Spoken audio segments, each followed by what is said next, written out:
sont-elles réellement aujourd'hui au rendez-vous? Je crois que les chiffres parlent d'eux-mêmes. Oui, les banques sont aujourd'hui au rendez-vous. On a vu qu'on a un crédit bancaire qui est très dynamique en France. On a vu qu'on a un accès au crédit qui est très ouvert pour les entreprises.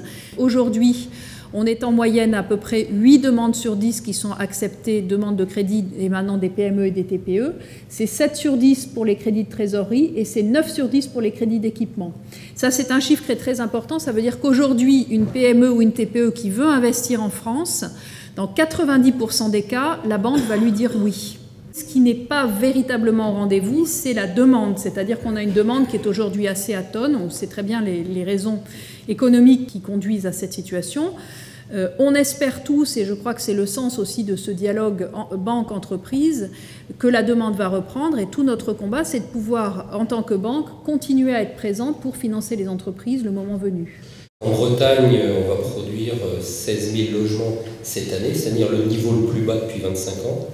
Ce financement de ces particuliers, de ces investisseurs, où est-il ?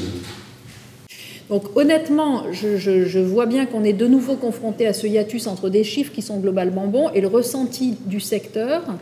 Mais vraiment, moi, je vous retourne la question, c'est est-ce que vous pensez qu'aujourd'hui, le frein à la construction de logements en France, c'est principalement un problème de financement? Ce n'est pas notre sentiment. Il nous semble qu'il y a tout un tas d'autres problèmes. Il y a un problème de disponibilité du foncier, il y a un problème de coût de la construction, c'est un problème de normes. C'est-à-dire qu'aujourd'hui, le coût de la construction est très élevé parce que les normes sont aussi beaucoup plus strictes. Pour nos entreprises personnelles, il n'y a pas que le côté financier. Lorsque un artisan rencontre son banquier, je crois qu'il faut aussi que les gens soient formés à l'humain derrière, parce que je crois que c'est pas que des chiffres. Hein. Aujourd'hui, on se rend compte que là, il y a un effort considérable qui est fait par le monde bancaire au niveau du turnover des conseillers professionnels, pour permettre de créer réellement une complicité avec l'entreprise et effectivement le banquier. Je dirais que ce qui nous importe, c'est j'allais dire, la relation qu'on a avec le chef d'entreprise. Une banque, vous savez, elle s'engage pas pour 1 an, pas pour 2 ans, mais bien souvent pour 7, 10, 15, 20. Et à partir de là, vous ne pouvez que faire confiance à la personne qui est en face de vous et qui vous dit ce projet-là, oui, pendant 15 ans, je serai à la tête de l'entreprise et voilà ce que je vais pouvoir faire.